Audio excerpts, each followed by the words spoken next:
So anyways, to continue on why I would be a good president of the United States. One, I grew up on a farm. And growing fresh food is better for you. Being able to grow food for people is good to do. I'm also a beekeeper, and I feel that we need to help the farmers in this country so that everybody can eat.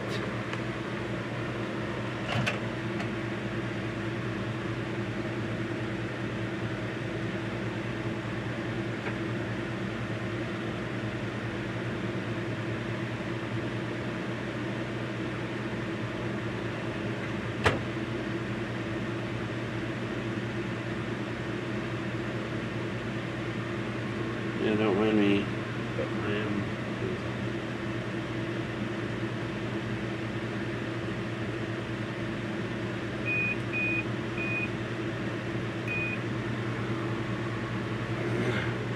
Anyways, as I was saying before I got interrupted, but I want to change the USDA to help farmers and everything. And if the USDA says, well, we're different than banks, then how come a person such as me hasn't been able to get any type of loan through the USDA? Business loan, home loan, all because they want to do stuff based on my credit. Well, how would I clear up credit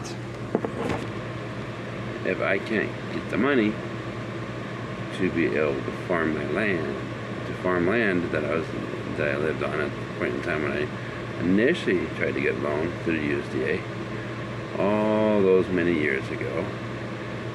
And for the last few years I've been trying to get loan through the USDA, and they've denied me because of the fact that I have a few little things on my credit.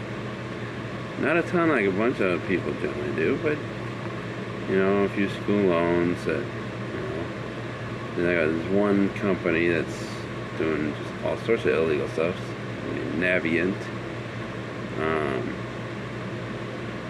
They're doing illegal stuff with my loans. They're trying to say I owe $64,000 to them when I don't. They illegally paid off my federal student loan that I had for ITT Tech. They took information from my forbearance and they put it on a consolidation loan paperwork.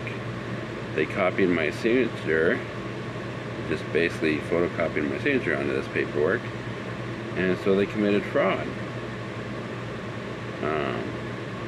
I downloaded everything, and it shows that I did the forbearance. It does not show that I ever did a consolidation, but yet they have paperwork that shows January of 2007 that I supposedly did consolidation. I did not. So they've committed fraud on a wide scale on my student loans. Now, ITT Tech has been defunct school and stuff like that, and so they're supposed to wipe out my loans, period. They refuse to do that. They continue to do illegal stuff with my loans. And they say, oh, we're going to wipe out $14,000 of your loan. But they never reported it to the credit bureaus.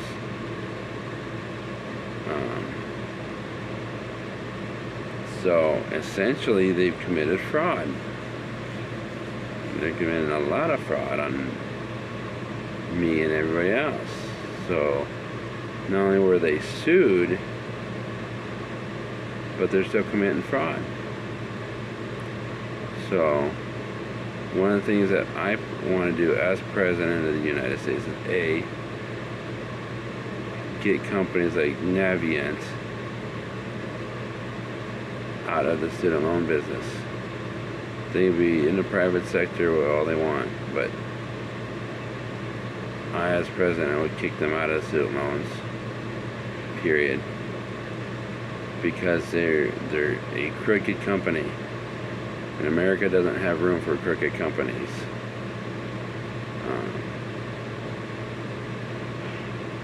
We need to have a tight ship.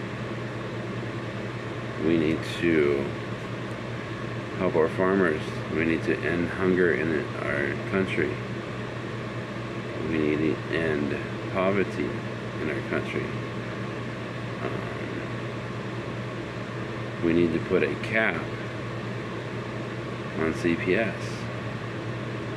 because all CPS is basically, it's legalized child trafficking is what it is. Because what they do is they go in, they'll look at records. If somebody was, went through foster care and said, oh, we can take this person's children and say whatever we want about them because they were in foster care, so we can continue the cycle and take their kids and throw them in foster care, even though the rules and regulations say that the families are supposed to stay together. They don't follow those. They make up their own stuff all the time. They kidnapped my 4 oldest children. I have a VPA never signed, and I rescinded that VPA. They had 24 hours to return my children. They did not. So essentially, I'm going to defund CPS. I'll get, knock them down a few notches, put more scrutiny on them. They have to prove more things. And I can understand if they're taking a child from a drug addict, okay? And stuff like that. People on drugs, if they expect to raise their children, then they get off the drugs, get clean, get sober. Don't do that stuff. Because you're going to ruin your kids' lives if you're a drug addict. That's just the way it is. So yeah, CPS is good for certain things.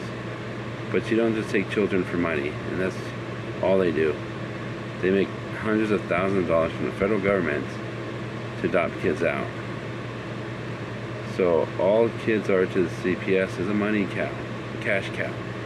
They don't care about the children. They don't care about the families they ruin. They only care about the greenbacks they're getting. And I, as president, am going to rein them in. I cut off most of their funding. They only get funding for necessary services. They'll only get funding for actual cases that are true.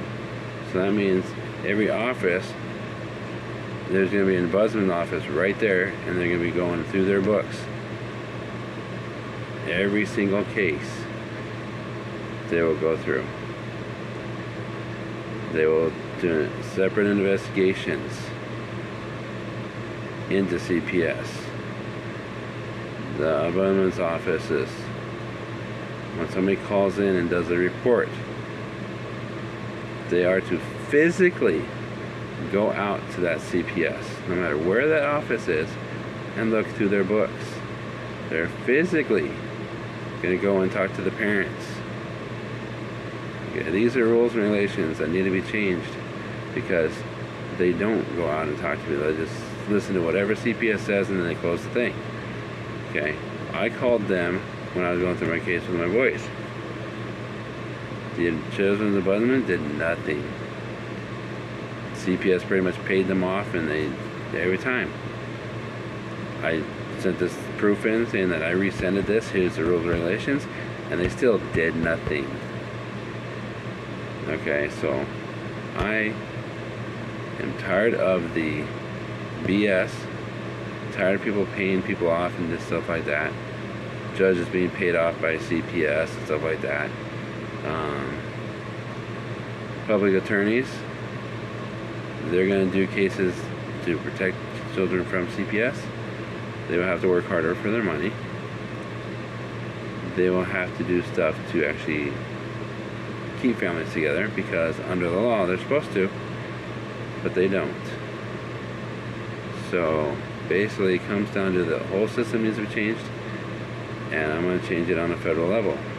Because Hillary Clinton boasts about how she sat there and got her husband to sign in the same one for CPS. So CPS is going rampant, taking kids from families that don't need to be taken away from. We got drug addicts because they don't really care about their children. They more care about the drugs they're getting. So the incentive, if those people ever want their kids back, they'll get clean. And that's just the way it is. So, anyways, you know, we make more jobs at home, build stuff here in America.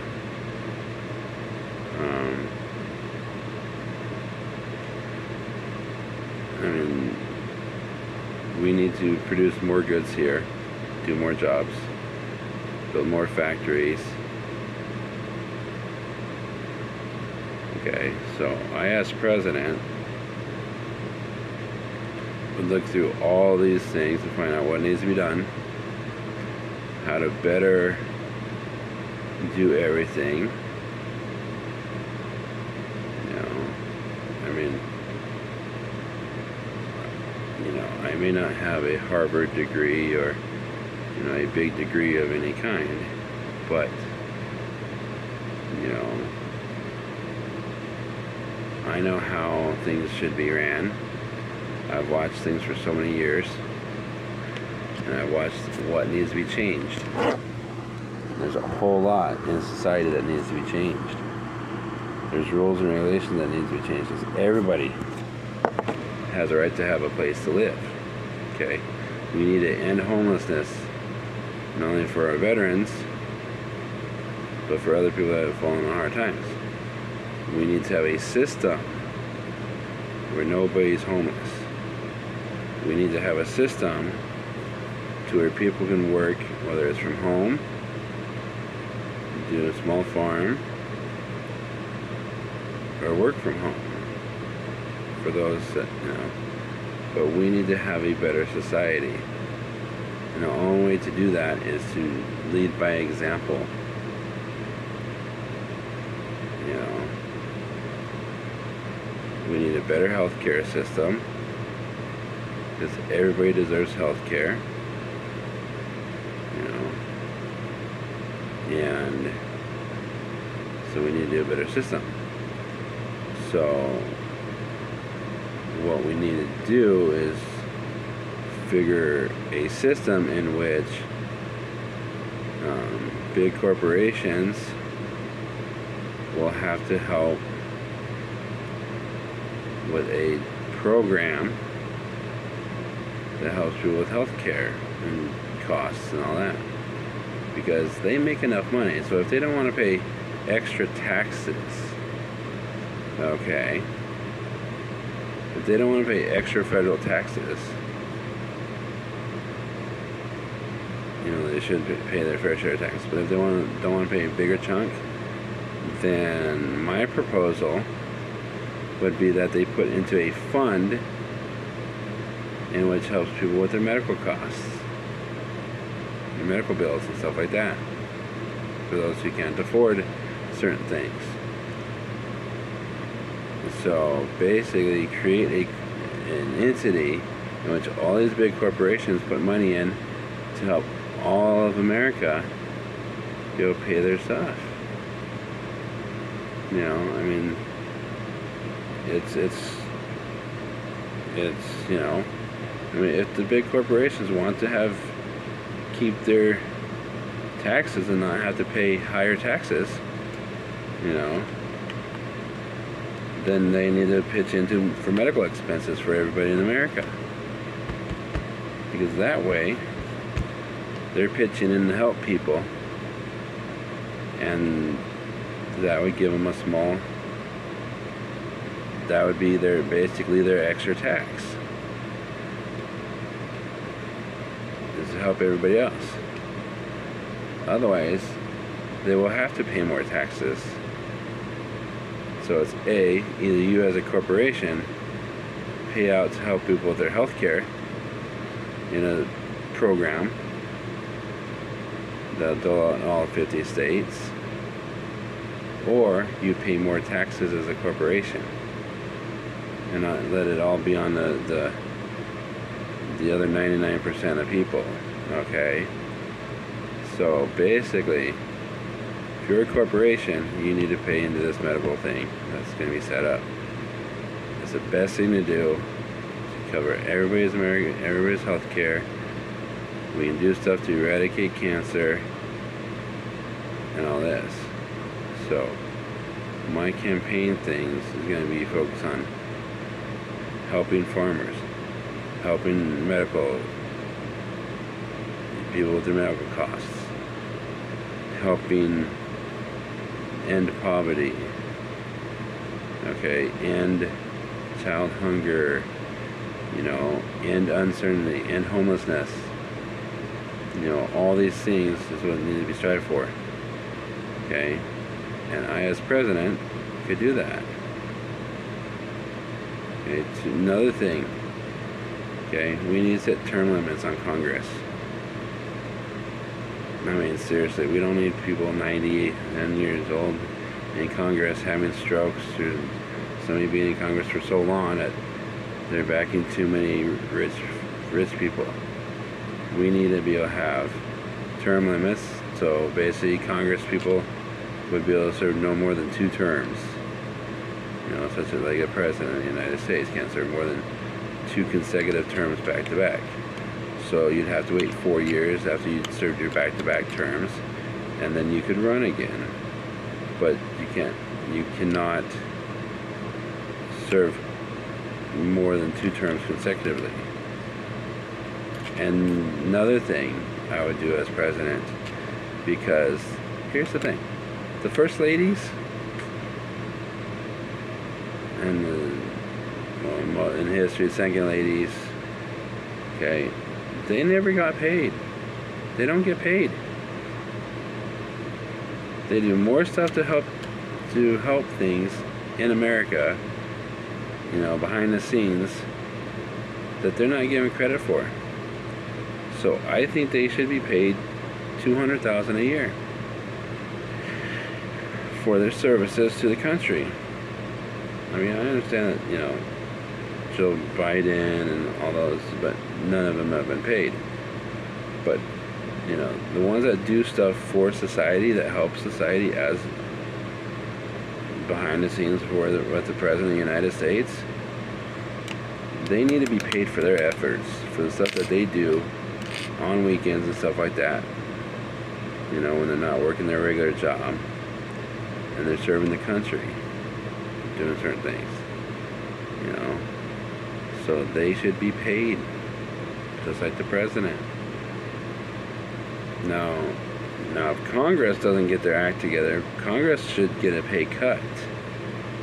See, they should only be paid about $80,000 a year, because they waste so much money bickering about so many things, it's not even funny.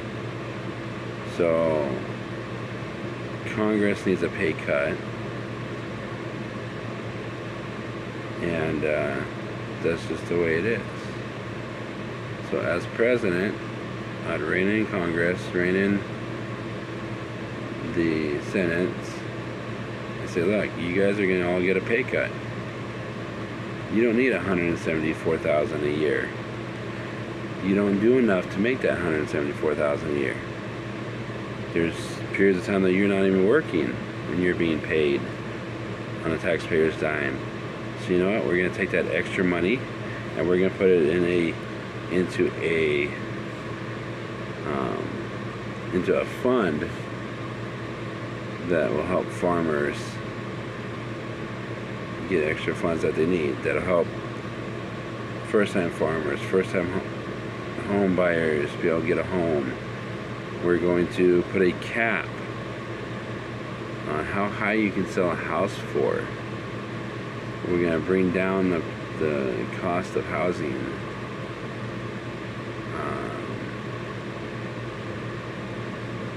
We need to raise the federal minimum wage to $20 an hour.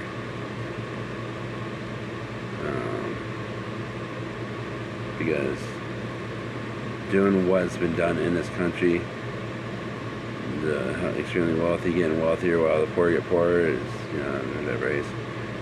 So we need to change that. So we need a federal minimum wage of at least $20 an hour, based on what the economic numbers are. And at $20 an hour, a lot more people could survive. And so we need to cut housing prices back, do more regenerative stuff. And as far as paper goes, there is a particular plant that grows really, really fast that we can make paper out of. Okay? Actually, 2 plants. Bamboo, paper can be made out of, and it regenerates a whole lot faster than a forest. And so, better management of the forests, better management of underground stuff, regrowing forests in areas where it's desolate, growing more plants, creating a system that takes in carbon dioxide and creates oxygen. Now we have the technology to do it. We need to do it. So that's the way it goes. So that's why I said, as president, we'll redo the stuff for schooling. We need to put a cap on how much a school can charge for tuition. Because here's the thing. Okay, all these Ivy League schools and stuff like that, all these schools that have football teams, the teams get paid, all that stuff. They make money off of this and that. Okay? But the thing is that they need to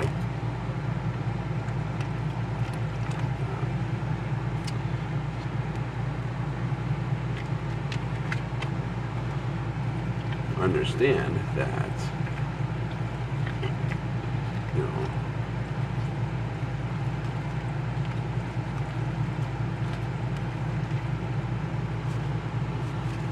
so